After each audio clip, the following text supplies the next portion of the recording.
Amém. Deus Todo-Poderoso. Eu cumprimento a todos com a santa e gloriosa paz do Senhor Jesus. Amém. Eu engrandeço o nome do Senhor, porque sinto a presença dele em nosso meio. Amém? Aleluia. Amém. Eu venho aqui essa noite, numa noite muito especial, noite de Santa Ceia, Aleluia. noite de participarmos do corpo e do sangue do Senhor. Estamos em pequenos números, mas engrandecemos porque a essência do Espírito Santo está neste lugar. E nós temos uma palavra dada por Deus aos nossos corações essa noite. Amém? Amém. Eu fiz um rascunho, eu não sou de fazer esboço, mas eu fiz um rascunho dessa vez. Essa palavra foi motivada por um filme que eu assisti.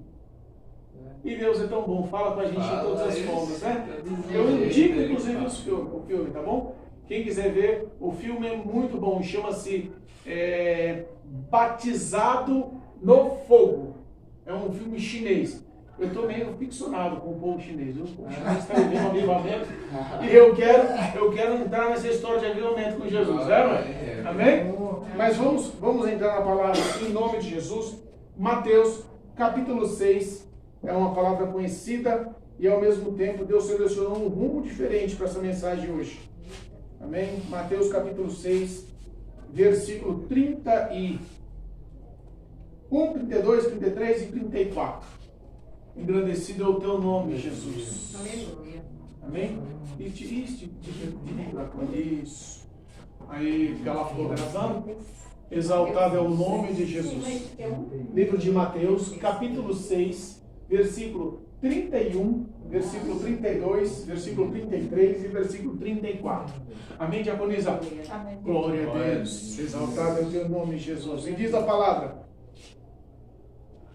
não andeis, pois, inquieto, dizendo: que comeremos, ou que beberemos, ou com que nós vestiremos? Porque todas essas coisas os gentios procuram. De certo, o vosso Pai Celestial bem sabe o que necessitais de todas essas coisas. Versículo 33. Mas buscai primeiro o reino de Deus e a sua justiça, e todas essas coisas vos serão acrescentadas. Não vos inquieteis pelo dia do amanhã, porque o dia do amanhã cuidará de si mesmo. Basta o mal de cada dia. Amém? Amém. Amém? Pode sentar, se sinta à vontade. Deus é todo poderoso e fiel. Geralmente, nós vemos uma palavra dessa como uma palavra de incentivo. Nós vemos uma palavra dessa como uma palavra de visão próspera. Porque automaticamente a gente pensa no quê? Deus vai acrescentar. Buscar primeiramente o reino dos céus e as demais coisas vos serão acrescentadas. A gente tenta entender o que é o buscar primeiramente o reino dos céus. A gente só pensa nas coisas que serão acrescentadas. E quando a gente fala em coisas que serão acrescentadas, Deus nos mostra pela tua palavra algumas preocupações diárias. O que vamos comer, o que vamos beber, o que vamos vestir. Nós se preocupamos com ansiedade no que vai acontecer no dia do amanhã. E essa é uma rotina diária do ser humano. A humanidade já sobrevive com situações assim e é muito comum. Porém, eu quero tentar passar para vocês essa noite o que significa, né? Porque tem um mas, porém, buscar primeiramente o reino dos céus e sua justiça. O que significa buscarmos o reino dos céus? O que significa buscar a justiça de Deus? Não é assim? Porque às vezes falar é fácil, mas o viver e a prática que é complicado. Porque nós temos em nosso coração o que nos bloqueia. Nós temos em nossa natureza humana o que nos bloqueia. Nós temos dentro do nosso coração, muitas vezes, as situações que nos algemam e faz de nós as vítimas de sermos falsos com nós mesmos. E quando nós somos falhos e falsos com nós mesmos, se tornamos hipócritas perante Deus. Porque reconhecemos o caminho, mas não queremos correr o caminho, percorrer o caminho, andar no caminho, porque bate na contramão de muitos dos nossos pensamentos. A necessidade diária, Deus conhece e Deus supre. E a gente fala, mas como? Temos vários exemplos na Bíblia. Nós colocamos aí grandes heróis da fé como exemplos. E nós sabemos que grandes homens viveram a busca pela presença de Deus, pela justiça de Deus, e Deus fez esses grandes homens na fé, homens prósperos. A Abraão foi um homem rico. Não é assim? Isaac foi um homem rico. Jacó foi um homem rico. Davi foi um homem rico. Salomão foi um homem rico. Muitos homens dentro da palavra, temos várias situações dentro da palavra, que nos mostram que homens que se decidiram buscar primeiramente o reino dos céus e a sua justiça, se tornaram homens prósperos. Mas por que nós, muitas das vezes, não vivemos essa realidade? Por que estamos na rotina, né? De pegar o busão, enfrentar o patrão, olhar para a cara do gerente, ter que trabalhar arduamente todos os dias, a dificuldade é tão complicada, o salário vem tão redimido, parece que não prospera, a gente não consegue ser da mesmice, termina o mês, a gente está lá com as contas contadas, e se sobra uma coisinha para comprar um algo a mais, um docinho a mais, fazer uma visita a mais na casa de um parente, aí já fica por satisfeito. A gente não consegue viver essa palavra da prosperidade. O dinheiro não é mau. Amém? O dinheiro é bom, porque Deus nos prometeu ter vida plena e abundante. Então essa abundância inclui também as riquezas financeiras. Mas o que Deus quer nos deixar aqui é o foco de um pensamento diferencial. É um foco de um pensamento que nós temos que aprender o que representa a presença de Deus. A presença de Deus, muitas das vezes, ela é conquistada por provações. Porque todo mundo quer conhecer a Deus, todo mundo quer buscar a Deus, todo mundo quer entender o que é a justiça de Deus, todo mundo se julga muitas das vezes apto para isso, mas ninguém quer pagar o preço para isso. Zacarias, capítulo 13, nos mostra mais ou menos, Zacarias é 2 livros atrás de Mateus, tá? Então é Mateus, Malaquias, Zacarias. Zacarias capítulo 13, versículo 9 diz assim, ó. Versículo 8 e 9. Amém? 13, 8 e 9. E acontecerá em toda a terra, diz o Senhor, que as 2 partes dela serão expiradas, e expirarão, mas a terceira parte restará nela.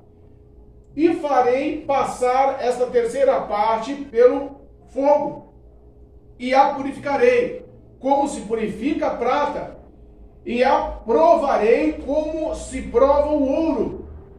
Ela invocará o meu nome, e eu a ouvirei, e direi, é meu povo. E ela dirá, o Senhor é o meu Deus. Vamos lá. Sabemos que espiritualmente existe um processo para que nós possamos conquistar as coisas de Deus. Mas esse processo, ele é tomado por provas, por dificuldades, por aflições. Mas como é que a gente pode entender isso? Eu costumo dizer que se você vive uma rotina, e essa rotina ela não é quebrada, você acomoda naquela rotina. Você está na sua casa, e de repente, no vidraço da tua casa, surge um trinco no vidro. Se você não for um homem de ação e chamar um vidraceiro, tirar as medidas, pagar o serviço, mandar ele instalar um novo vidro, aquele trinquinho você vai fazer o quê? Ah, aquele trinquinho não vai entrar água. Aquele trinquinho não é assim? Aquele trinquinho não vai entrar vento, não vai entrar nenhum bicho. Ah, deixa aquele trinquinho lá. Não é assim? Um homem sem ação, muitas das vezes, vê a situação, mas não quer mudar a situação. Ele se acomoda. Mas o homem, para conhecer Deus no profundo, conhecer o amor de Deus, conhecer a prosperidade de Deus, conhecer o projeto de Deus em nossas vidas, nas vidas dos seus, ele tem que se submeter, como todos os grandes heróis se submeteram. Deixa-me aqui, Senhor. Envia-me a... O que todos os grandes heróis que foram prósperos, heróis quando a gente fala em heróis na fé, heróis na aprovação, heróis na dificuldade, heróis na hora do clamor e da necessidade, refugiar-se naquele que poderia fazer, que foi que é o nosso Deus. Então nós entendemos que eles se submeteram a tal ponto de dizer, Senhor, eu preciso das suas provações, porque as suas provações me fazem conhecer melhor o teu caráter. E o caráter de Deus, ele resume-se em amor. Não existe coisa maior ou melhor, evangelista, do que o homem conhecer intimamente a Deus. Fala para mim, o prazer que Abraão tinha de conversar com Deus. Troca-se por algum ouro? Troca-se por alguma prata? Valeu a pena Moisés ter sofrido e padecido e guiar todo aquele povo, tirar das mãos de Faraó, passar todo aquele processo no deserto, porque ele tinha o que com Deus? Intimidade. O processo que Isaac teve em cavar poços e ser perseguidos é um processo de dor. Que muitas das vezes os homens não querem mais pagar o preço. É quando Deus fala, olha, para você ser reconhecido como meu filho, para eu ser reconhecido como seu Deus, eu vou te provar como provo a prata no fogo, como eu provo o ouro no fogo. O reconhecimento das bênçãos todo mundo conhece. Se a gente fala, uma vez, essa é engraçada, mas eu vou contar. Encaixa no negócio. Eu estava pregando no ministério, eu fui chamado para pregar no ministério. E eu estou pregando numa igreja. Olha só, missionário, a história. Eu estou pregando numa igreja. E eu estou pregando, estou gastando a saliva, estou soltando a lágrima. Estudei, suei, me dediquei naquela pregação e cheguei ansioso para anunciar a palavra, passei por a presença de Deus. E o povo da igreja, focado no celular, no WhatsApp, olhando no Facebook, batendo papo um com o outro, as crianças correndo de um lado para o outro, muitos olhando para fora, rodinha de pessoas na porta da igreja. E eu, Jesus, eu estou gastando uma lábia aqui e ninguém está prestando atenção no culto. Que poder que essa palavra vai causar? Que impacto que essa palavra vai causar? Que modificação que essa palavra vai causar? Jesus, eu estou perdendo tempo aqui. Eu vou perder tempo aqui? Não vou, peraí. Deu uma de doido. Deu um grito lá na igreja. Deus! Com o microfone na mão. Deu um grito. Aí todo mundo parou, olhou para mim assim meio assustado. Eu falei assim, Deus me deu uma visão aqui agora. Aí todo mundo olhou, porque fala em visão, em revelação, em profecia. Você avulsa a curiosidade dos outros. Você quer entender o que Deus quer falar. E eu falei assim, eu vi Deus descer por essa laje com uma mão poderosa, uma chave de uma BMW. Uma BMW top, uma X6 de R$500 mil, branca, nova. Quem é que recebe? Um irmãozinho deu um pulo no corredor, irmão. Quase 2 metros de altura, meu irmãozinho deu um pulo. Eita Deus, eu recebo, a minha de Deus, eu recebo. E todo mundo começou a glorificar a Deus. Chamou a atenção, todo mundo começou a exaltar a Deus e eu parei. Aí todo mundo viu que eu parei, começou a olhar para minha cara. O que foi, pastor? Eu falei assim, irmãos, Deus não me mostrou nada não. Eu só quis chamar a tua atenção. Eu só quis chamar a tua consciência, a palavra. Eu só quero que você entenda que você não está aqui numa reunião social. Você está aqui para cultuar um Deus vivo, todo-poderoso. Porque se você não está aqui com o intuito de conhecer e buscar a justiça de Deus para que a sua história mude, o reino de Deus para que a sua história mude, a vontade de Deus para que a sua história mude, está perdendo tempo na igreja. Verdade, Deus. Ontem eu vim conversando com a minha esposa no Evangelho de transformação. Se ele não transforma, não adianta. Não tem evangelho. Se Jesus vos libertar, verdadeiramente sereis livre. Mas se a pessoa realmente não quer dispor as provas, ela não quer se dispor a ser provado no fogo, não quer se dispor a ser tratado como a prata ou como ouro. Então o que acontece? Essa pessoa conhece ou entende ou prospera, ela não vai conhecer a busca de Deus, ela não vai conhecer a justiça de Deus e ela jamais vai prosperar. E o que nós pensamos hoje em dia é que o Evangelho virou uma barganha. O Evangelho virou uma situação de negociação com Deus. Eu venho, eu sirvo a tua palavra, eu sirvo o Evangelho, eu sou membro do ministério, eu participo dos louvores na igreja, eu prego a tua palavra, eu canto no grupo, eu não perco um dia, eu chego no horário, eu sou fiel à liturgia da igreja, do ministério, mas de compensação, eu quero os meus filhos bem. Se minha mãe adoecer, se meu pai adoecer, assim, irmão, se né? Não, então eu não quero saber. Se eu passar necessidade, não. Eu estou aqui te servindo. O Senhor falou que vai me dar do bom e do melhor. Que a vida é próspera, do teu lado, que a recompensa vem. Todo mundo prega aí. Se eu der 5 mil, eu vou ganhar 100 vezes mais. Essa história minha doida, estamos dizendo por aí. Que o Evangelho se tornou uma negociação e não é uma negociação. O homem que se dispõe a pagar o preço, o homem que se dispõe a ser provado por Deus, é um homem que tem no coração um caráter forjado a ponto de entender o que é a busca do reino e a ponto de entender o que é a justiça de Deus. Aleluia. É complicado, mas vamos tentar entender. Quer ver? Deus, Deus. Gálatas. Agora vamos lá em Gálatas, meu amado. Gálatas, capítulo 5. Ei, Jesus, tu és fiel com esse homem.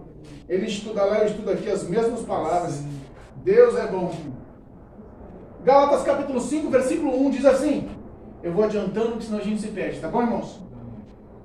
E estai, Gálatas capítulo 5, versículo 1. Estais, pois, firmes na liberdade com que Cristo nos libertou, e não torneis a meter-vos debaixo do jugo da servidão. O que acontece? Às vezes, o homem se intitula cristão. Ele se intitula um homem religioso. Eu sou crente em Jesus Cristo. Eu sou salvo em Jesus Cristo. E ele usa, como já foi dito pelo nosso homem de Deus aqui, a situação da liberdade para dar legalidade à sua carnalidade. E é o que está dizendo aqui. O homem que não se submete a Deus, ele se submete à sua carne. Não tem como. Ou o homem ele se aceita ser lapidado por Deus, ser provado como ouro no fogo, ou o homem desistindo desse percurso que é o caminho estreito, que é a porta estreita, que é o percurso difícil, mas que conduz à vida eterna, ou o homem se conduz ao ato de dizer que é livre, mas se submeter ao jugo do pecado. Como já foi dito aqui. Cristo ele nos deu uma segunda escolha. Ou você se submete ao jugo do pecado e se torna novamente escravo, ou você compartilha o teu jugo de provas diárias com aquele que pode, que é Jesus Cristo, o nosso Senhor, o nosso Salvador, né? Unificador da nossa fé. É aquele que nos dá comunhão, que nos faz andar na luz. Amém. A gente muitas vezes não entende, mas Deus, ele tem sempre o maior e o melhor. Mas às vezes a nossa história se complica por escolhas próprias. Versículo 13 desse mesmo livro, capítulo 5, versículo 13. Porque vós, irmãos, fostes chamados à liberdade. Não useis então a liberdade para dar ocasião à carne, mas servi-vos uns aos outros pela caridade. Algumas traduções dizem que é pelo amor. Porque toda a lei se cumpriu numa só palavra, nesta: amarás ao teu próximo como a si mesmo, como a ti mesmo. Quando a gente para pensar que todo o poder dado por Deus se resume-se ao amor, a gente aprende que a lapidação dada por Deus conduz ao homem a ser uma pessoa melhor a cada dia. E a apresentação de toda a prova, ela tem que ter um fruto, ela tem que ter uma recompensa. É o homem se tornar um homem mais amável. Porque o amor é a arma mais poderosa que existe no universo. Não existe nada mais poderoso do que o amor. O homem, quando ele aprende que ele tem que buscar a Deus, a sua justiça, e ele sabe que para isso ele tem que se submeter às provações, porque só as provações, é só as correções, é só o castigo que Deus nos dá através do nosso dia a dia, pela palavra, conforme a vontade e querer dele, que nos aproxima dele, ele entende o que representa a palavra libertação e entende o que representa a palavra amor. E o amor aí resume-se no amor ao próximo. Quando a gente aprende que nós somos livres, que tudo que acontece na nossa vida é porque Deus permitiu, que tudo que acontece na nossa vida é porque a vontade de Deus é boa, perfeita e agradável, e ela coopera, ela produz, ela dá um resumo para o bem daqueles que amam a Deus. Então, muitas das vezes o homem, ele quer barganhar com Deus. E isso gera os frutos da carne, a falta do amor ao próximo. Porque um homem que não se submete a Deus, um homem que não quer pagar o preço, um homem que não entende o que é libertação, porque a liberdade dele em se mostrar ao próprio homem como aprovação, muitas das vezes não é a aprovação de Deus. A gente entende que hoje em muitas igrejas, o homem ele é eleito, ele é ungido, ele é consagrado pelo que ele se aparenta, o que se apresenta ao próprio homem. Às vezes a gente pensa que não, mas muitas igrejas de grande porte, muitos obreiros que estão sentados nos altares, nos púlpitos, muitas pessoas que se intitulam cultas ou doutoras nas leis, a gente enquadra essas pessoas como os fariseus no passado. Por quê? O presságio da lei no Velho Testamento foi justamente o que está acontecendo nos dias atuais, com as pessoas que são barganhadas pelo que têm. Os fariseus não andavam longos quilômetros e apregoavam a palavra de Cristo, mas eles viviam aquela palavra. Não. E o que acontece nos dias de hoje? muitas igrejas com púlpitos cheios de obreiros, de homens. Eles pregam e anunciam, e muitos são doutorados, bacharelados, a teologia é o dia a dia deles, mas eles vivem? Não. Por quê? Eles querem ser aprovados pelos homens. Então eles usam essa liberdade, como está dizendo em Gálatas capítulo 1, para dar ocasião aos seus próprios prazeres carnais. Isso gera uma inconsequência, e a consequência disso é o homem olhar só para si. Você pode ver que todas as pessoas que são aprovadas por um homem e não por Deus são gananciosas. Elas não sabem o que é valorizar. Sabe o que a Bíblia nos fala como base principal do que é o amor ao próximo? Fazer uma pessoa, o próximo, que convive em todas as ocasiões com nós, como uma pessoa mais importante do que nós mesmos. Porque se eu achar que o Marcelo é mais importante do que eu vou sentir o que ele sente, de bom ou de ruim, e é o que a Bíblia nos ensina. Chorar com os que choram e se alegrar com os que se alegram. Eu tenho que entender que o meu próximo é mais importante do que eu. Porque eu vou viver a liberdade, e essa liberdade me prova que eu tenho que ter o conhecimento dado por Deus, e essa característica é legada pelo Espírito de Deus. Essa característica ela tem que ser focada pelo Espírito de Deus, porque o Espírito de Deus resume-se no que é o amor. Aleluia. Não existe outro caminho. Não existe outra forma. O homem, quando ele usa uma distinção pessoal, o homem, quando ele foca em si, e ele é aprovado por homens e não por Deus, procure aprovar-se ao Senhor teu Deus como obreiro aprovado, do que não tem que se envergonhar, e que maneje bem a espada da... O homem que não usa essa verdade como escudo, que não se põe aprovado perante Deus, gera nele os efeitos do velho homem. O que a Bíblia nos ensina em Romanos 6? Foi lido aqui no culto retrasado, né? Romanos 6, não foi? Que a nossa velha criatura ela foi crucificada com a morte de Cristo. A simbologia da morte de Jesus no Calvário é a simbologia do meu velho homem. Aquele velho homem egoísta, invejoso, iracundo, focado em todo o processo de lascívia, todo o processo de sensualidade, de carnalidade. Como diz os frutos da carne. E são muitos. E a gente enxerga que esse tipo de ação é uma ação corriqueira dentro dos ministérios hoje. Parece um absurdo. Mas a Bíblia fala que é lícito, porque no meio da igreja existe o trigo e o joio. Quando o homem vive sem se permitir ser provado por Deus, ele vive o que está lá em Efésios. Efésios é o livro atrás de Gálatas. A gente está em Gálatas, né? Efésios. Ah, não, na frente. Atrás não, perdão, irmãos. Na frente é Gálatas, Efésios, é o livro da frente. Efésios é 2 folhinhas para frente aí, já vai chegar no versículo. Efésios, capítulo 2. E diz assim, ó, capítulo 2, versículo 1. Estava em Gálatas, e agora a gente vai para Efésios. Efésios, capítulo 2, diz assim: E vos vivificou, estando vós mortos em ofensas e pecados, e que noutro tempo andaste segundo o curso deste mundo, segundo o príncipe das potestades do ar, do espírito que agora opera nos filhos da desobediência, entre os quais todos nós também antes andávamos nos desejos da nossa carne, fazendo a vontade da nossa carne e dos pensamentos, e éramos por natureza filhos da ira, como os outros também. Você acha que um homem que quer buscar o reino de Deus, um homem que quer buscar a justiça de Deus, um homem que quer ter as suas necessidades providas por Deus, um homem que se põe na presença de Deus, Senhor, eis-me aqui. Se a aprovação me unir ao Senhor, me prova. Eu fico pensando em Jó. Jó é um exemplo claro disso.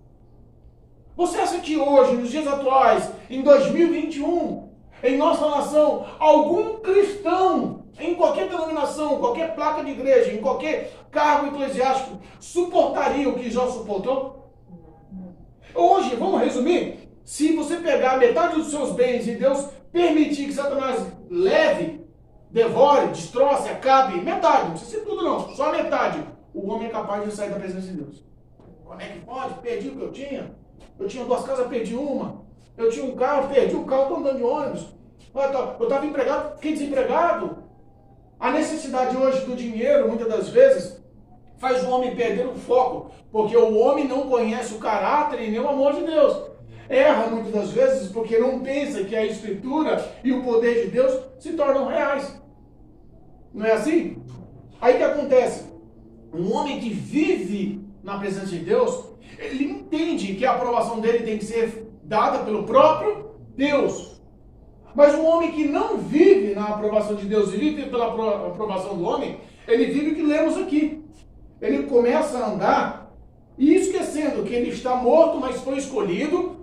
Ele já estava numa situação pecaminosa, vivendo no charco de lodo do pecado. Mesmo assim, Deus não olhou essas situações. Deus olhou o íntimo do coração dele e falou assim, não, eu vou te escolher porque eu te amo, né? Eu vou te resgatar porque eu te amo, eu vou te levantar porque o meu filho morreu na cruz por você, os seus pecados não lembro mais, eu quero fazer de você uma nova criatura, eu quero te colocar sentado em lugar de príncipes, eu tenho um projeto de vida plena e abundante, eu tenho um futuro reservado com a vida eterna nos céus, eu tenho um projeto de paz, eu tenho um projeto de felicidade, né? Deus tem todos os planos para que nós possamos viver uma vida plena e abundante sem preocupação, porque o não temas é real da parte de Deus, em todos os sentidos. Não é só por causa de Covid. O não temas da parte de Deus é cuidar de tudo que nós temos, tudo que nós somos.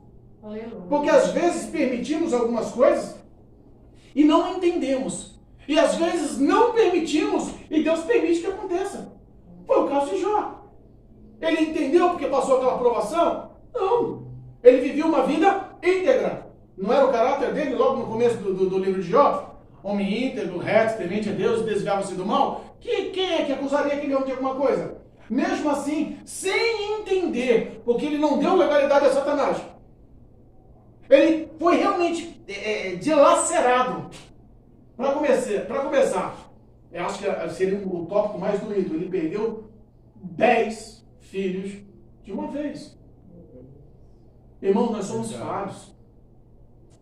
E para mim entender essa palavra, eu tive que viver na prática, o evangelista. Teve uma fase no processo de conversão da minha vida, há um tempo atrás, que o meu filho, com 12 aninhos, hoje ele está bem mais velho, ele tinha sido batizado com o Espírito Santo. E Deus deu o dom de profecia, falava línguas estranhas. Deus derramou uma unção, aquele menino vira um monte. Um homem cheio de Deus, menininho cheio de Deus. Pegava a Bíblia para dirigir os cultos. Ele pregava a palavra. Lindo, aquela molecão. Porque ele sempre foi grandão, né? Mas a gente sabia que o tom de voz dele mostrava que ele era inocente. E era uma flor abrochando, uma coisa bonita acontecendo. E uma palavra ofensiva da igreja, do ministério, magoou e ofendeu. Aí aquela palavra ofensiva para um menino que não tem uma estrutura espiritual, acabou penetrando e cravejou no coração. E ele se enfraqueceu ao ponto de se afastar. Pouco tempo depois que ele se afastou, eu comecei a me abalar.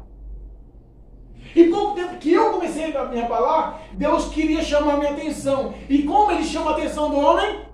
Com aprovação. Porque a dor aproxima o homem de Deus. Não tem outra forma. Se eu falar assim, teu filho desviou, você está fraco, vou te dar R$1 milhão, você vai ficar bem. Você vai se aproximar de Deus? Nunca. Aí é que você vai se afastar mesmo. Não é assim? Você está meio fraquinho, vamos fazer o seguinte, vai na concessionária, vou te comprar um carro zero, como você vai se sentir melhor. Você vai ficar bem. Você acha que Deus vai tratar assim? Não. Porque quando nós pedimos fé, Deus dá uma situação que gere fé. Quando nós pedimos uma paciência, Deus dá uma situação que gere paciência. E essas situações que nos aproximam de Deus são situações que muitas das vezes causam dor. Meu filho adoeceu. Ficou uma semana internado. Para começar, nos primeiros dias, ninguém sabia o que ele tinha. E depois, com muitos exames, descobriram que ele tinha dengue hemorrágica, ele já estava num grau avançado, já estava destruindo os órgãos deles por dentro. Lembra da epidemia da dengue que ocorreu? Ele estava com dengue hemorrágica e pegou meningite ao mesmo tempo. Então a dor da meningite na cabeça dele dominou de uma forma muito grande, que ele não aguentava ver luz. Ficamos num quarto isolado, no escuro, por uma semana. Eu ficava todas as noites e minha esposa ficava todos os dias. Mas teve uma ocasião que os médicos não conseguiam descobrir, eles estavam apavorados e tentavam tirar o líquido da coluna vertebral dele, né? Para fazer os exames da meningite, e não conseguiam, porque ele sempre foi gordinho, não conseguiam, e aquilo machucava demais ele. E ele sentia tanta dor, que esse negócio de dipirona, novalgia, as coisas não faziam, eles estavam dando morfina para ele. Eles estavam dando morfina, Marcelo.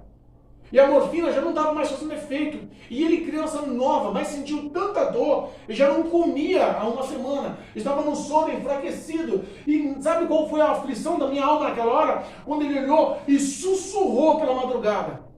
Deus, eu estiquei os meus ouvidos, eu lembro da cena, perto da boca dele para ouvir. Ele virou para mim e falou assim, ele orando, ele mal falava, ele sempre foi tímido e quietinho, mas ele orando, ele falou com os olhos fechados, Deus, eu não aguento mais, pode levar a minha vida. Aquilo doeu meu coração, irmão. Eu fico imaginando, Jó perdeu 10 filhos de uma vez. Eu vi o meu filho orando, falando, Deus, eu não aguento mais essa dor, pode levar a minha vida. Aquilo acabou com a minha fé, acabou com a minha esperança, eu me revoltei contra Deus. Então eu não permiti, eu não dei essa liberdade, eu não quis conhecer o poder de Deus. Eu me revoltei contra Deus. E eu falei, Deus, se o Senhor levar meu filho, eu nunca mais piso na tua igreja. Olha a cabeça. O Senhor prometeu que meu filho seria um pregador da tua palavra. O Senhor prometeu que meu filho pregaria nos 4 cantos dessa terra. O Senhor prometeu, tem projetos e planos. E se o Senhor não cumprir, eu não confio mais no Senhor. Se o Senhor levar ele, eu também não faço mais parte do teu caminho. Olha que loucura. Hoje eu entendo que toda aprovação aproxima o homem de Deus. E por mais que seja doído, viver pela fé, porque a Bíblia nos ensina que o justo viverá pela fé, é a coisa mais complicada e ao mesmo tempo mais prazerosa que tem.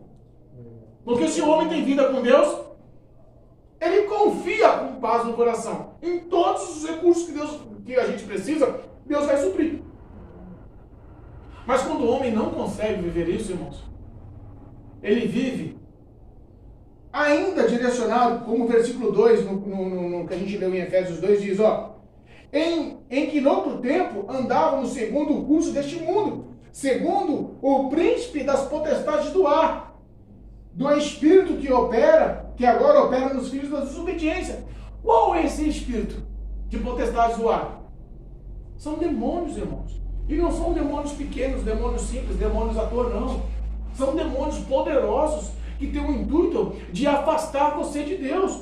E a Bíblia nos ensina em Efésios 6 que quando a gente usa o escudo da fé, nós apagamos os dardos inflamados do maligno. Então esses dardos inflamados são espíritos demoníacos que estão constantemente jogando em tua mente para que você possa ser conduzido conforme o querer dele, para que os seus passos agradem a ação dele, para que a tua carnalidade seja uma coisa notória em vez da espiritualidade. Não tem a luta da carne e do espírito? Um se opõe contra o outro? Constante. Então, se essa luta é constante, Satanás, ele tenta direcionar e manusear todos os seus prazeres como foco número 1. E esse homem que acaba não permitindo que Deus prove, esse homem que acaba batendo de frente com a vontade de Deus, se opondo com a vontade de Deus, ele acaba se tornando um homem reprovado por Deus. Porque um homem que bate de frente e não entende que essa aprovação é para o bem dele, essa aprovação é para que ele se achegue a Deus, essa dor é para que ele entenda o caráter de Deus, o poder de Deus, a glória de Deus. Quando Jesus chegou em muitas situações, lembra lá da ressurreição de Lázaro?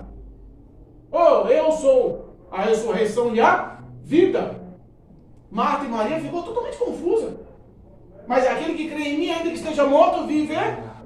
O homem tem que entender que não importa o tamanho da prova, o tamanho da tua dor, Deus tem consciência da sua dor, Deus conhece a sua mente, Deus conhece o seu sentimento. Ele jamais vai te dar uma prova que você não consiga carregar. Mas entenda, esse parâmetro de prova dado por Deus é para que você seja lapidado como ouro no fogo, se achegue a Deus, conheça Deus, seja íntimo de Deus, a ponto de ser aprovado por Deus e que Deus venha suprir suas necessidades. Porque se eu entrar e falar assim, busca primeiro o reino dos céus, que você vai ficar ricando. Mentira! Não é? Vai, entra na igreja, vai buscar Deus lá, que você vai ver, você está pobre, você vai ficar rico. Está andando de ônibus, vai andar de carro importado. Você é empregado, vai virar empresário. É mentira, irmãos. E é um evangelho que está sendo espalhado, barganhado. É uma coisa ridícula que está acontecendo. A legalidade que o diabo está tendo dentro de muitos ministérios, focado nos seus prazeres, que outrora era guiado pelos príncipes das potestades do ar. Nós não podemos mais viver nisso. Nós não podemos mais entender isso. Entre os quais todos nós também antes andávamos nos desejos da nossa carne, fazendo a vontade da nossa carne e dos nossos pensamentos. E éramos, por descendência, filhos da ira. Você reparou que quando um cabra, ele é meio enrolado, ele não tem Deus. Ele não permite a ação do Espírito Santo na vida dele. Ele não permite ser provado por Deus. Ele não admite ter necessidades. Ele não admite que as coisas deles deem errado. Ele não admite que o lar dele, a parentela dele, os filhos dele, a esposa dele passem por provas e lutas. Que ele quer se revoltar. Eu vou botar Deus na parede. Eu vi esse ditado meio maluco? Eu vou botar Deus na parede. Né? Eu vi uma pregação. Eu sei que esse vídeo vai para o YouTube. Mas é a pura verdade, pura verdade, eu não tenho cisma de falar. Eu vi Edir Macedo uma vez, né, o líder da Universal do Reino de Deus, pregando que se Deus não der, você tem que botar na parede mesmo. Porque a gente prometeu, ele tem que cumprir. Não existe isso não, irmãos.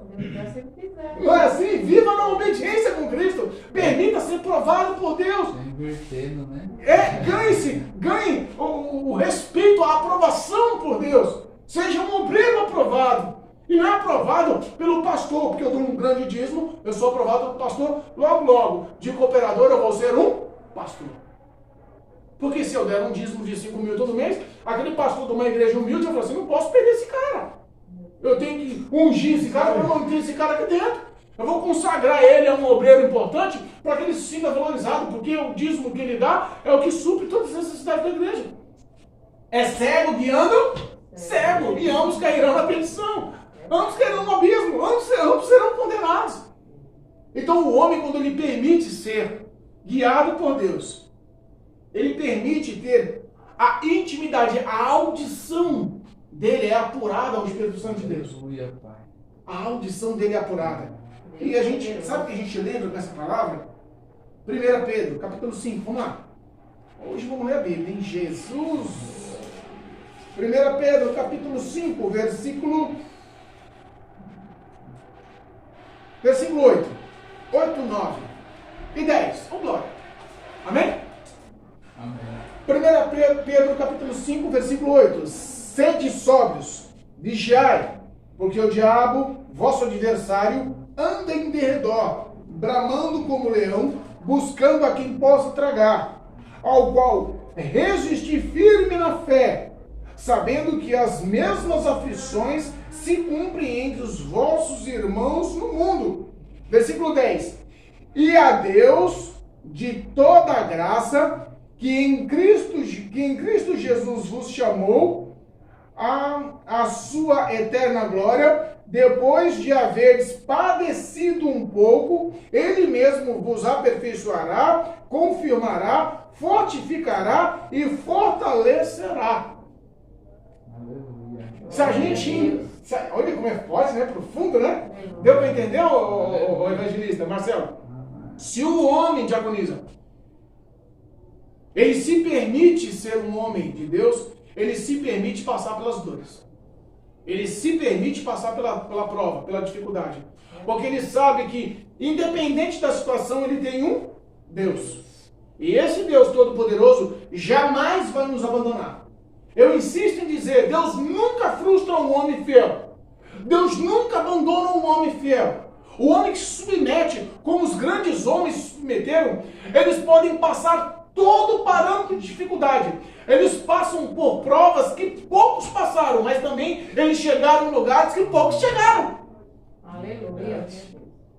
As provas e as dificuldades que você passa faz você chegar onde as pessoas que não querem passar, você chega e elas não chegam.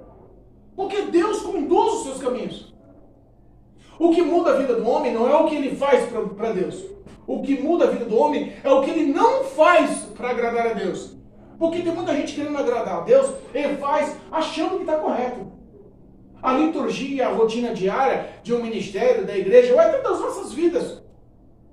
Eu vou seguir a Deus, então eu tenho que ser fiel no horário para a igreja. Eu sou crente a partir de hoje, então eu não posso falar palavrão.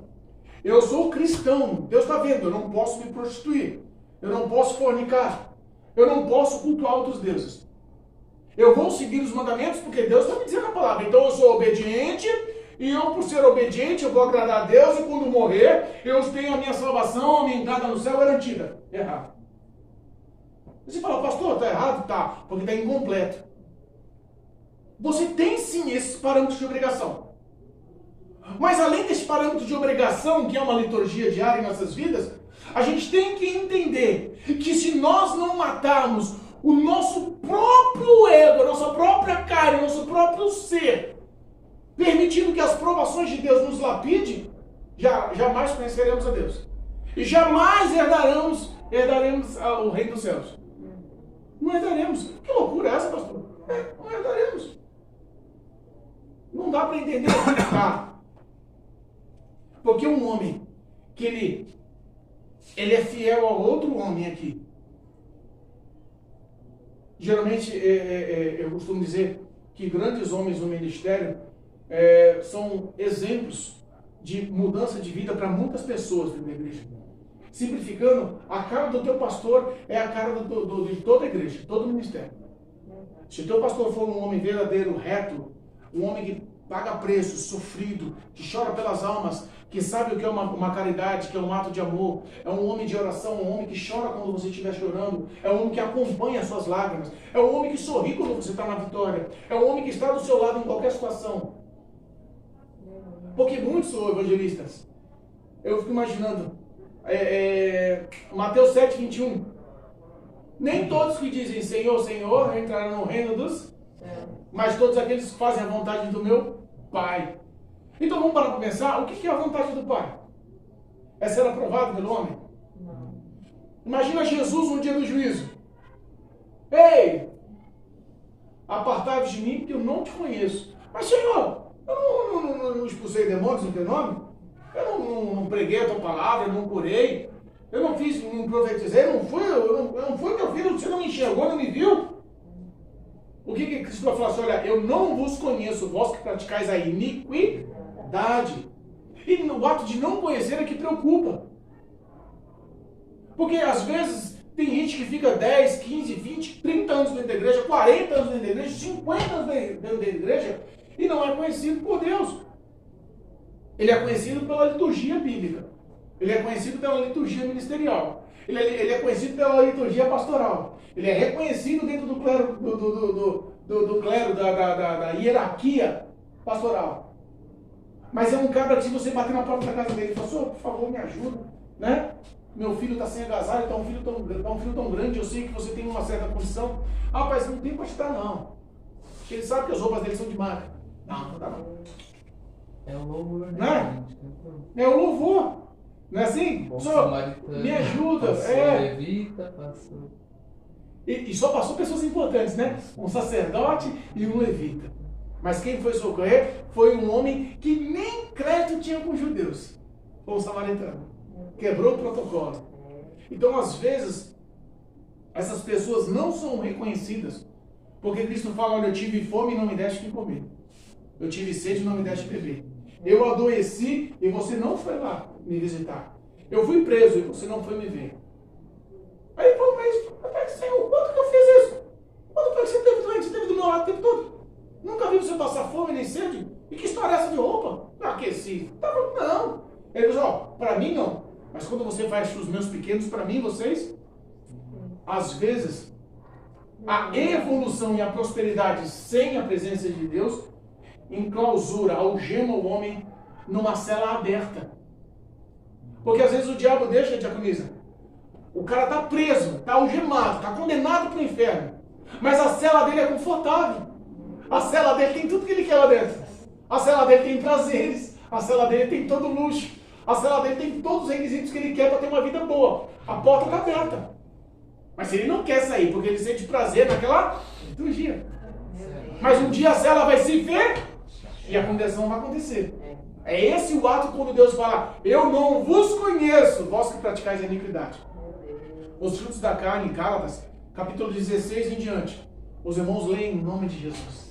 É extremamente importante. Fala os frutos da carne, no plural, são muitos. Mas quando fala o fruto do amor, fala o fruto do Espírito, fala o fruto do Espírito é, no singular.